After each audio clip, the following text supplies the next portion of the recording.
I come from the oldest living culture in the world, and our natural states of being is that my empowerment, my actualization into my gifts and my strength and my dreaming is my responsibility because when I actualize into who I was always meant to be, it allows my children and my community and those that are around me to have permission to actualize into themselves, not by what I do, but by who I am first and foremost. We are represented. We are represented.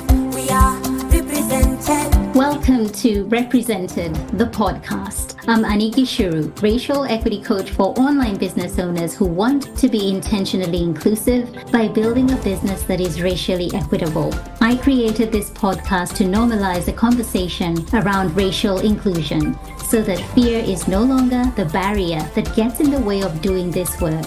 This isn't about perfection, it's about progress. Whether you're taking your first steps or you're well-versed in the journey towards racial equity, this space is for you. So welcome home, friend. Let's get started. From coast to coast, around the globe, we are represented.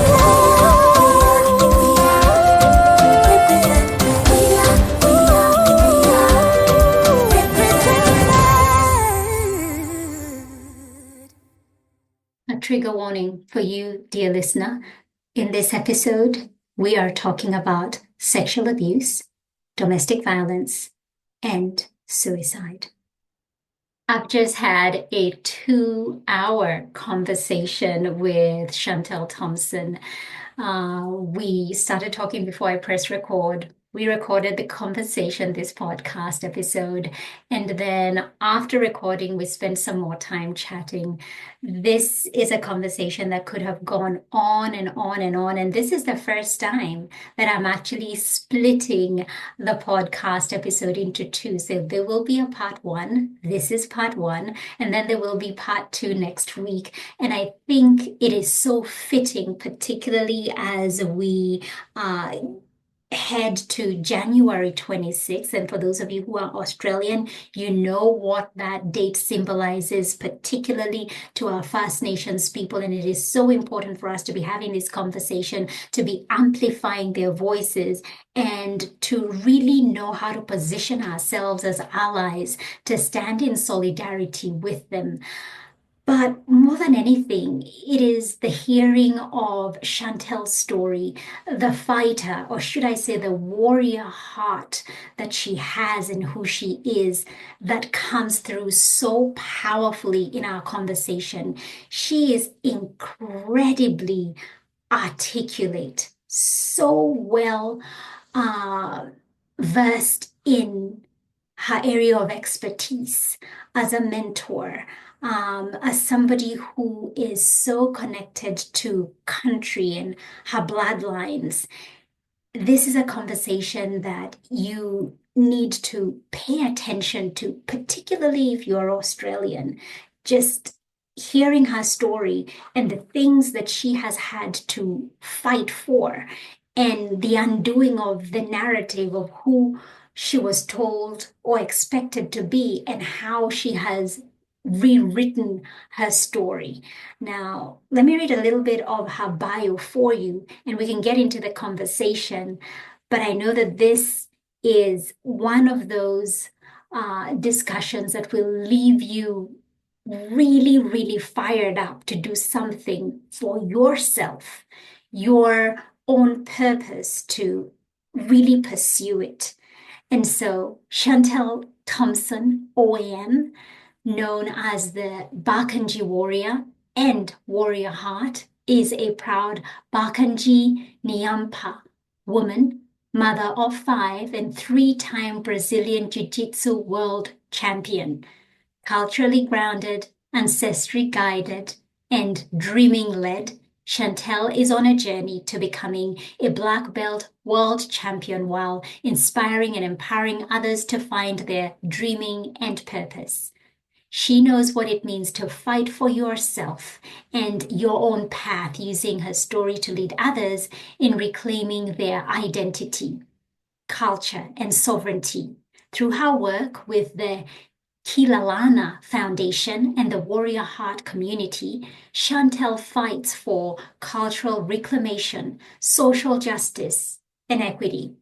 As the author of the upcoming book, Warrior Heart, Suicide to World Champion, and host of the Warrior Heart Yarns podcast, she shifts narratives and helps others embrace their truth, power, and the courage to create their own meaningful path. Without further ado, here is Shantelle Thompson. Hey there, everyone. Happy 2025. This is the first episode of 2025, and I am so happy to be back with you here. And today, I am so happy to have Shantelle Thompson with us. A warm welcome to you, Shantelle. Hi everyone, and thank you so much, Annie, for welcoming me to your platform and to your community and to your work. When we've known each other for quite a few years, we haven't been connected for quite some time. And so for me I was deep in research and looking for guests, for this year. And when I came across you, and as I wrote in my email, reaching out to you, was listening to your podcast and one of your episodes talking about dreaming. And I honestly felt like it was a yarn we were having, just the two of us. And I felt like you were talking to me. It didn't feel like a podcast. And it just kind of hit home and spoke to things that maybe were just at the back of my mind, but not things that I had really, dug into. I was like, hang on, Chantel, goodness. This is powerful. And I just felt like I have to have you on the podcast and have a conversation. And I think that was my intention for my podcast. So I have two podcasts, and one is called Warrior Heart Yarns with Annie Shan, and it was very much came from my heart that I think most people of color and Indigenous backgrounds will understand this. You have those elders, those aunties, those uncles who you'll have the uncle that or the auntie that loves on you, that when you're going through hardship, they're the ones that hug you, and then you got the ones that will go, they give you that loving slap or that it's time to wake up. Like they're very much that call to responsibility, and they're the ones that when you're around them, like you are standing up tall, you are holding your Mm. breath because you're not quite sure what the reception's going to be, but you know that it comes from that love and that calling you in back to your responsibility. So Warrior Heart Yarns was very much me just talking about the things that I felt compelled to share, but those yarns that needed to be had, but you know that they're going to stir things up. So that's why that warrior sort of spirit, like it takes, you need to be grounded to be able to share them. And then Journey to Black Belt is very much about not just sharing my journey through jiu-jitsu and now being a black belt, but it's people who have reached or are on the journey to mastery of their platforms, but they have that samurai spirit to kind of go, I need to master myself in order to be able to do my work in the world. And just on that, as we're getting into this, I just want to stop and take a minute to acknowledge my ancestors and acknowledge the country that I'm on. I'm on Latchi Latchi country, and I'm also across the river from my Barkindji country. And I just want to take a minute to acknowledge my ancestors and my elders for because I have dreaming, I have culture, I have identity because of those who came before me, those who were here before colonial and patriarchal systems and the damage that was done and is continues to be done, but also those who were able to fight and stay strong so that those of us, they brought me here, but it's now my responsibility to pick up that work and take it further. So I just want to acknowledge and pay my respects because who I am needs to honor those who came before. It needs to strengthen and resource those who stand with me. And it also needs to leave a legacy and resources and support the generations to come. Yeah, absolutely. And as you mentioned, your heritage, paying your respects, I would love, Chantel, if you could just take us back, and just take us to growing up, being the second eldest of 17 siblings, I believe, to a single parent, a dad, separated from your mother. you've accomplished so much in your short life, may I say. How did you arrive here as a warrior heart? And I know that's a huge question to answer in like a few minutes, but if you could just take us back to some of the things that have shaped you growing up to where you are today. I think where I really need to start this yarn is that the world tried to write my story for me before I was even born, and there were two stories, there were two narratives that I could choose. And one was the colonial and patriarchal narrative, where we almost have to prostitute our trauma and our deficit to justify our success and our rise. So as you said, like as I'm only 41, and I say only 41 because in a Western patriarchal context, as a woman who is in my 40s, entering my 40s, we're aging, right? And it's almost seen as a deficit. Oh my God, like it's a multi-billion dollar industry of imaging, low self-esteem, imposter syndrome, makeup, fashion, all of it in order to fit the rhetoric of aging gracefully and staying young and holding on to your youth. Whereas from an Indigenous matriarchal context, I'm still young. Like I'm in this age where I'm raising the next generation. And I'm still raising myself in that being prepared to take up the mantle of being a matriarch and a leader and an elder when I'm called to that time. So I'm in this emergence, and we are constantly in this emergent stage where we already are who we are and we're serving the season, but we're also being prepared for the season that we're entering into.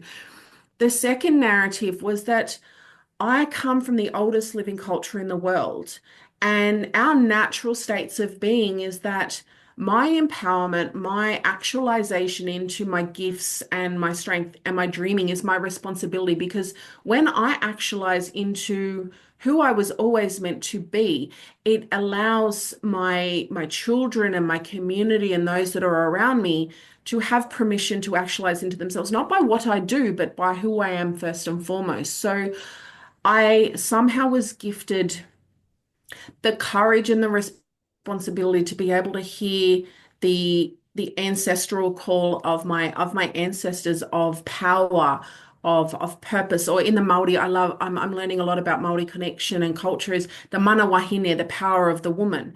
And that is the narrative that I chose to rise from, not I refuse to any longer participate in this prostitution of my trauma and my deficit narrative to justify my rise and my power. And that includes my own community's take on that with lateral violence and where genocide and colonialism has taken us away from our power and our responsibility as Indigenous people and women, but also to make the patriarchal and colonial narrative okay, three-time world champion or a six-figure entrepreneur or the warrior heart and the Barkindji warriors because she had to fight. So it woke that up. It was like, no, I was always this person. I just accepted and surrendered and became obedient to the calling. So as I say, I'm culturally grounded, I'm ancestrally guided, and I'm dreaming led. So for those that don't know me, I am Shantelle Thompson. I'm a very proud Barkindji Ngiyampaa woman who also has cultural heritage ties to Irish, Scottish, English, Chinese, and Sri Lankan. But I am first and foremost a First Nations woman. I am a mother.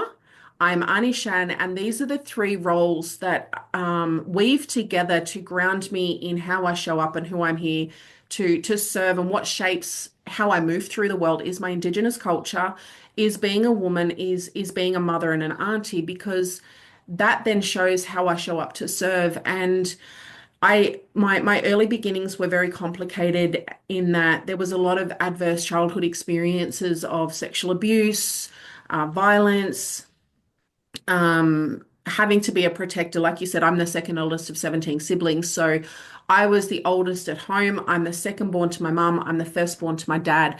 And being born a fair-skinned Aboriginal woman comes with its own complexities because in my head, I always thought I was this brown girl, but then I'd act like that my external features represented um my ancestors, but I have fair skin. So it was very complicated that when I would be myself in the world, people wouldn't receive the image that I had of myself of being a big-hearted person. So the messaging was either that you were too much or not enough.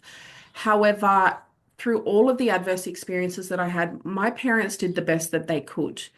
And I always had one person that loved me. I also had one person that affirmed me. And I had this courage and this calling that my ancestors were, this is not the place you are meant to stay.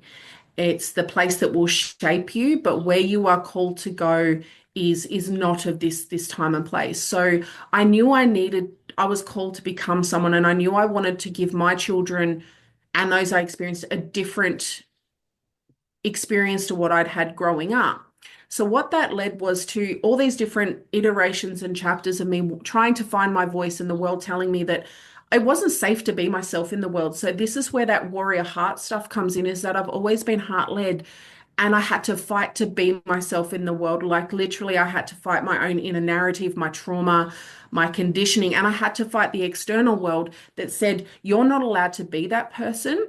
You can't be that person, or it's not safe to be that person. So where that has shaped me and led me to at 41 is that I have 3 world titles. I have 3 degrees under my belt. I have made a 6-figure business. I've started the Kilalana Foundation.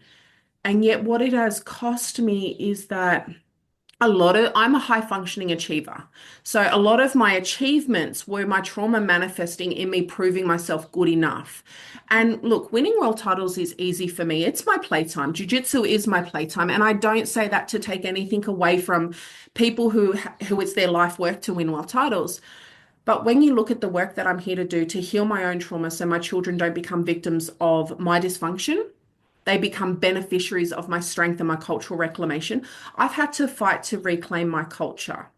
I've had to fight to reclaim my story. I've had to fight to create sacred space within myself and my home to find who I am in a world that profits from me not being myself. So I'll weave all that together to say that Shantelle Thompson, the Barkindji warrior heart, going from suicide to world champion, being a mother of 5, an elder sister of 17, the eldest daughter of my father, is that I have had to fight to be myself in the world, and it has cost me more than what I can share here. I ended a 20-year relationship in 2023 that saw me dance with the depths of my darkness to the point where there are 3 times in this life that I have tried to take my own life, and the ancestors in the world have said, no, you are needed here, and they've pulled me back from those experiences. It has meant that a child of mine has gone no contact because they've said who I am does not benefit them in this world, and ending my relationship actually brought to the surface the domestic violence experiences that I was having. And I had to go and sit with professionals, and I had to navigate the shame and the grief that Shantelle, the Barkindji warrior, was having these experiences. But it was so insidious that I was like, someone like me isn't allowed to have those experiences. I can't frame this as domestic violence because it doesn't look like this over here.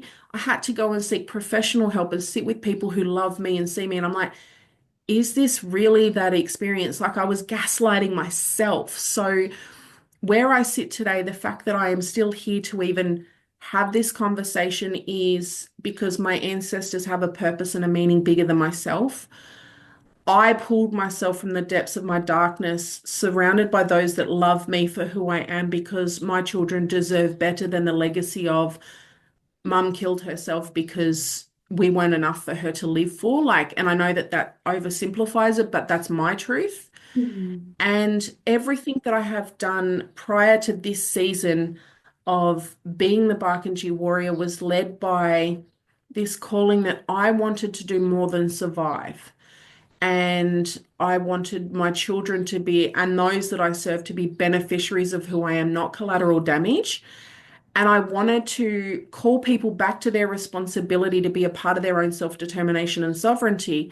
And I wanted to shift narratives around powerful women, mothers, Indigenous people, and people who have come from mental health or adversity. Mm. Gosh, you have shared so much in just that one piece, and there's so much to unpack from that and take in all sorts of different directions. But the thing that has stayed with me as you've spoken is the word fighter, that you are a fighter. And my question is, being the strong fighter that you are, and I have felt it not just uh, just reading it, but with our conversation, listening to the podcast, your writings that I've been researching and reading through, there's a fighter in you. Do you think that one is born a fighter, or that is something that one learns to become a fighter? Because not everybody fights, not everybody has that. And I don't just mean the physical, it's the mental too. Not everybody has that fight in them. Is it inborn? Is it something that people learn? It's both. I mean, you have the nature versus nurture conversation, and we are both shaped by the world, but we also shape the world that we are in by who we are. And there's that's why a lot of my experience over the last 12 months, and will continue on for quite a season, I believe, is this idea of reclamation, remembering, birthing, and evolving. And what I mean by that is reclaiming who I always was, but wasn't allowed to be, or that was taken from me, not just for me, but for my mum and my grandmother, because they weren't allowed to be in proud, culturally grounded First Nations women because it wasn't safe to be. And they also didn't take the responsibility to fight for themselves to be that in the world. So, one, they couldn't be, and that's the thing, you look at history, there are people who couldn't be who they needed to be and who they were born to be because of the times of society, and they chose safety or their circumstances didn't allow.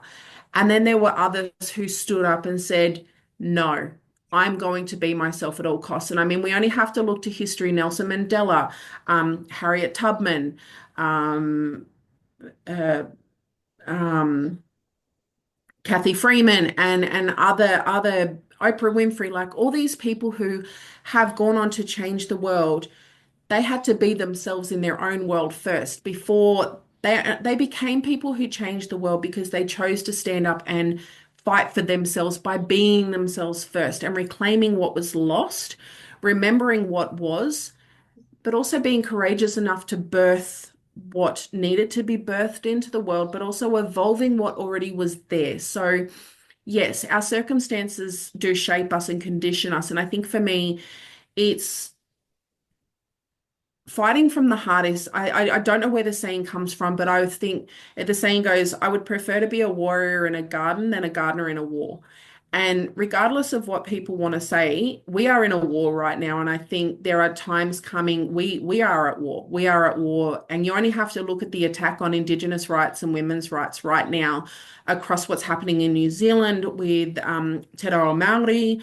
How is a country so threatened by having two national languages when that is the first language of that country? You take away the 200 years, the measly. When you come from the oldest living culture in the world, 200 years is nothing, but it's also everything. And I think that's the perspective that we have to take, is that this is everything, but it's also nothing. And women's rights, Indigenous rights are being attacked.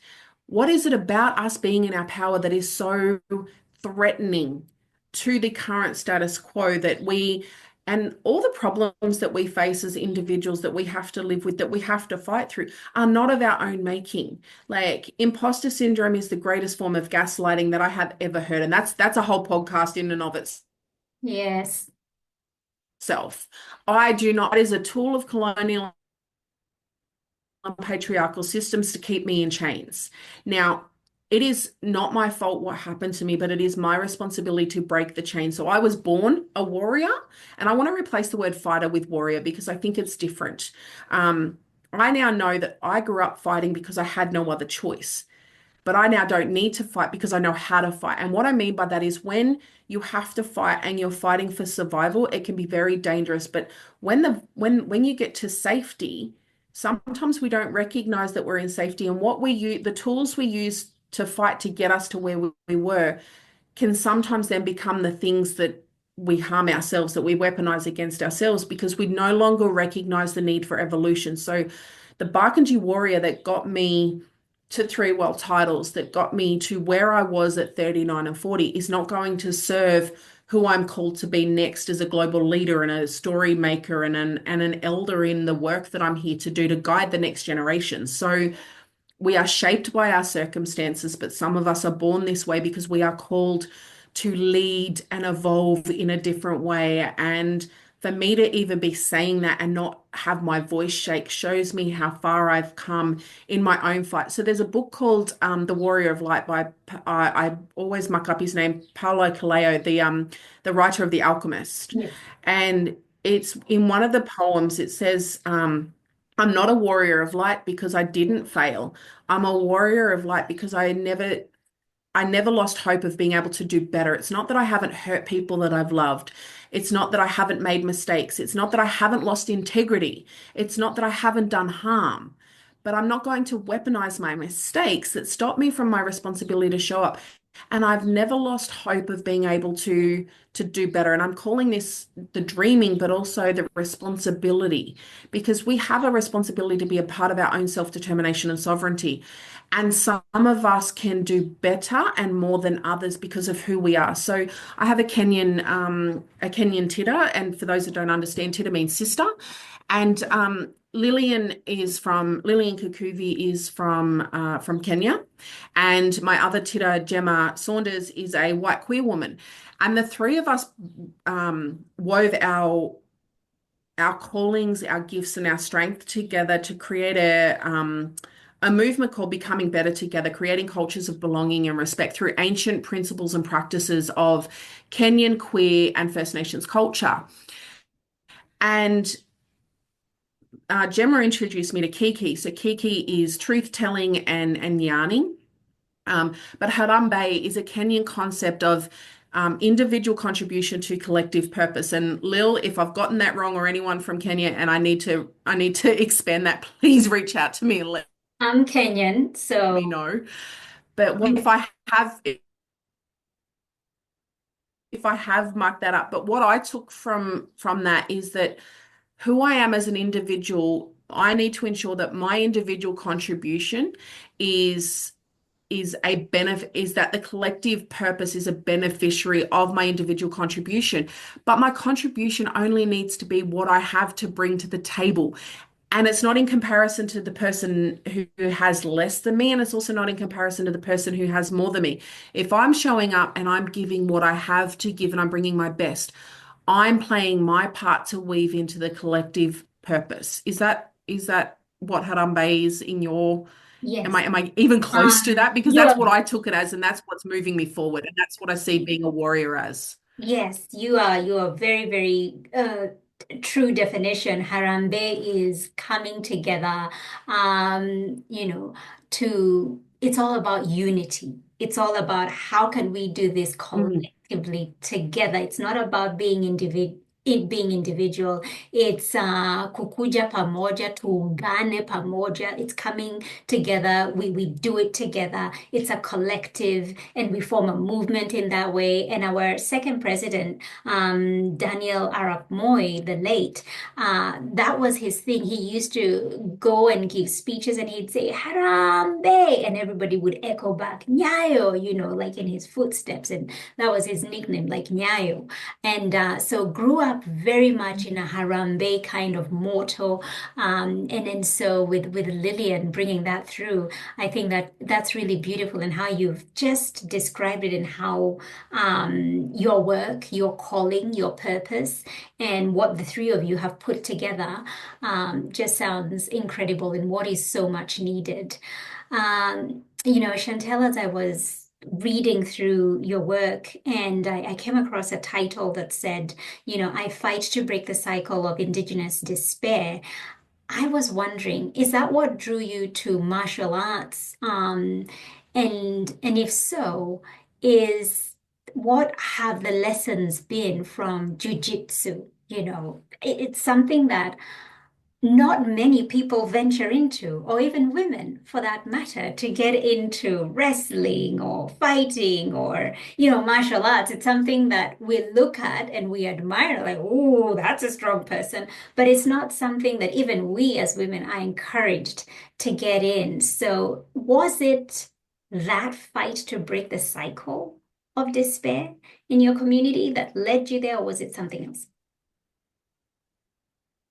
Everything that I have been called to do and that has become my community and my family have become beneficiaries of has been because it's been a personal battle that I've had to face where I kind of got to a I think I want to preface that some people like the smell and the feel of their own dysfunction because it serves them.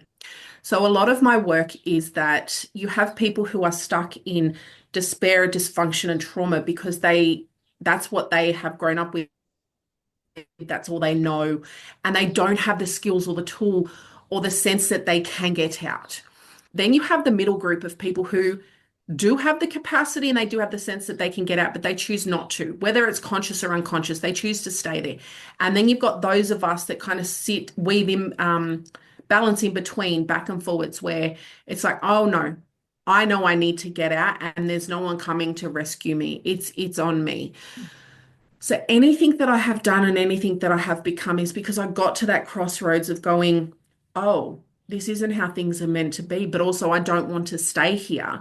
So I need to go on and do this work. I need to be the one to do the fight. And then when I've lifted my head enough, I'm like, oh, this is helping my family or this is helping others. So jiu-jitsu has had different chapters for me. When I first found jiu-jitsu at 19, it was because, so I want to preface, I grew up fighting. I am not the type of woman that needed to, I'm not the type of woman that was cowering in the corner or that I've always had power, I've always had fight, and I've always had voice. But when it came to when I was being attacked, I would often cower, I would diminish myself to fit in because when I was sexually abused at 6, there were two incidents that I think my first remembrance of the first emergence of the warrior heart kind of came through, and my warrior was I remember I'd been hurt. I was 6 years old, and it wasn't in the incident that I fought for myself. I pushed back and said no. It was when we'd been found after the incident had happened, and it was actually my mum's sister, and she said, "Be quiet, that didn't happen." And I stood up, and I remember this power in my body.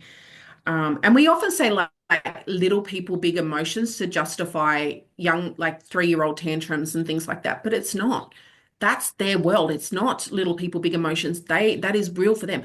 And I wasn't conscious of it at the time, but that was the first time I remember planting my feet and going, no, that's not my story. Not those words, but that like the first conscious memory.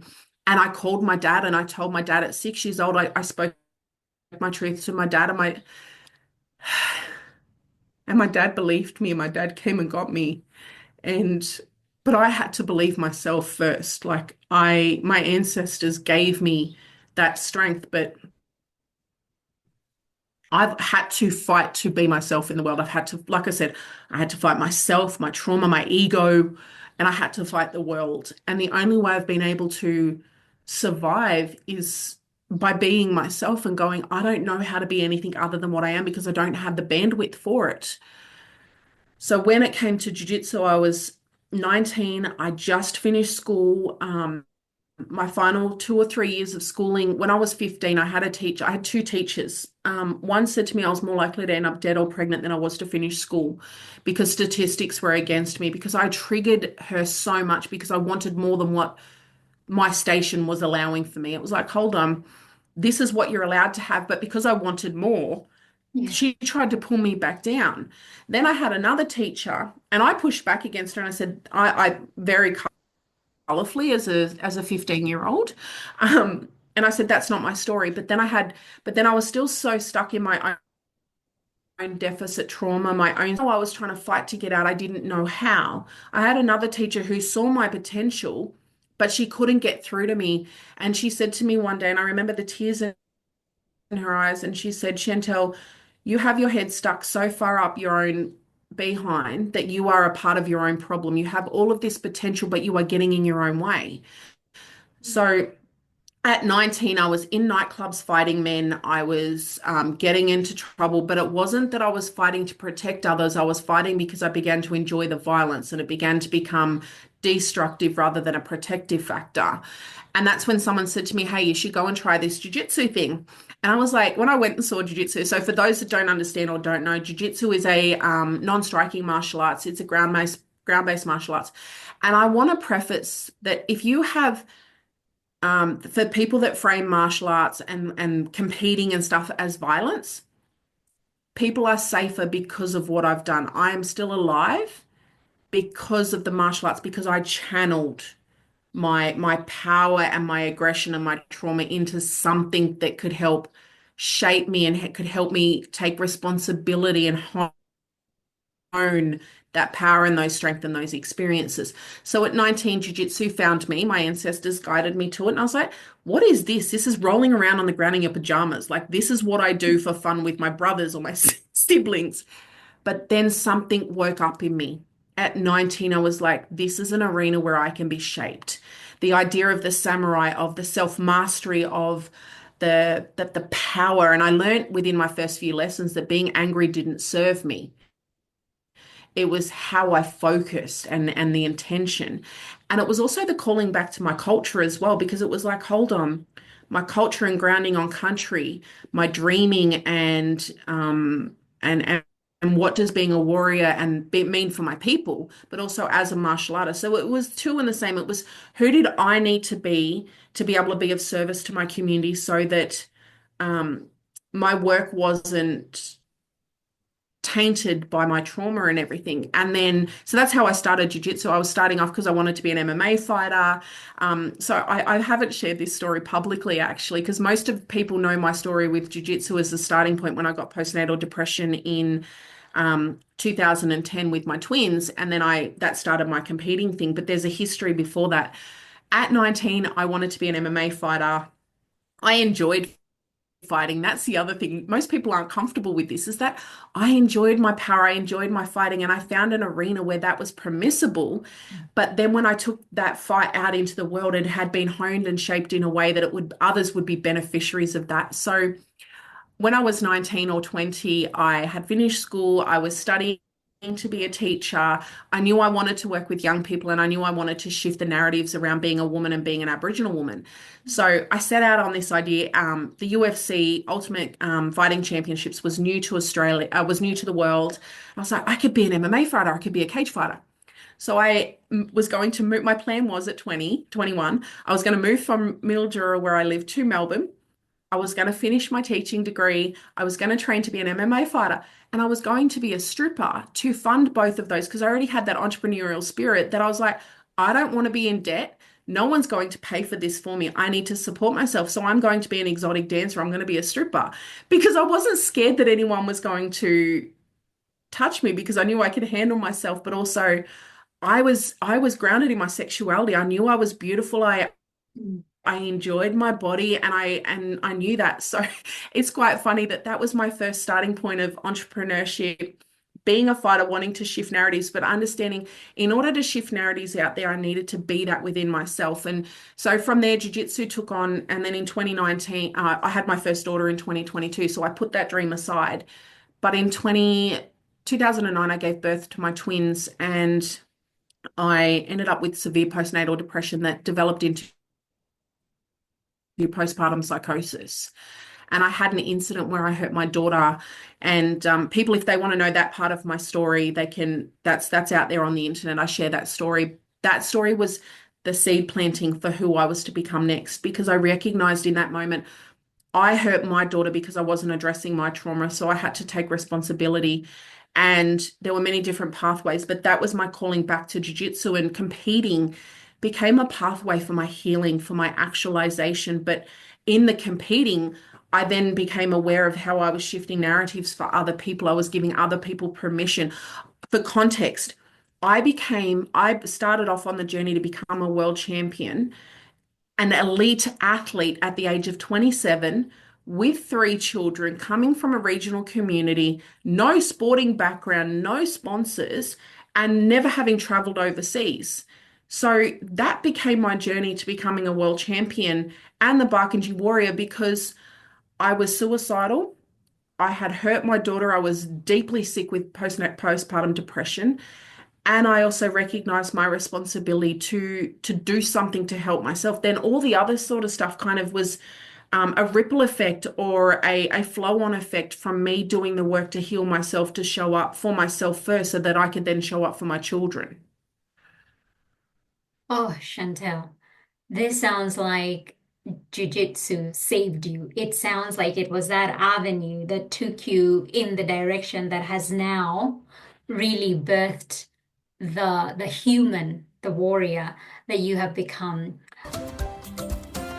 And that brings us to the end of part 1. You must join us again next week with part 2, where this will be very much focused on Chantelle's activism and really talking about January 26th, what that day means to our First Nations people and how we as Australians can stand in solidarity with them. You have to come back and listen to that conversation because Shantelle goes into deeper conversation about not only just what it means to be an ally, but your calling, your purpose, and fear.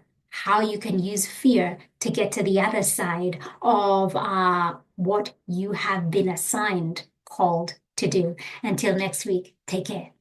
We are represented. We are represented. We are represented. Thank you so much for tuning in. Why don't you go ahead and hit that subscribe button and leave a review so this podcast can reach more online business owners, and together we can begin to normalize racial inclusion in the online coaching space. I'd love to acknowledge the traditional owners of the land where this podcast episode was recorded, the Wiradjuri people in central New South Wales, Australia. Music produced in Nairobi, Kenya by Patrick St. P. Mbaru and Kambua Mathu. Vocals by Joanne Matata. Represented.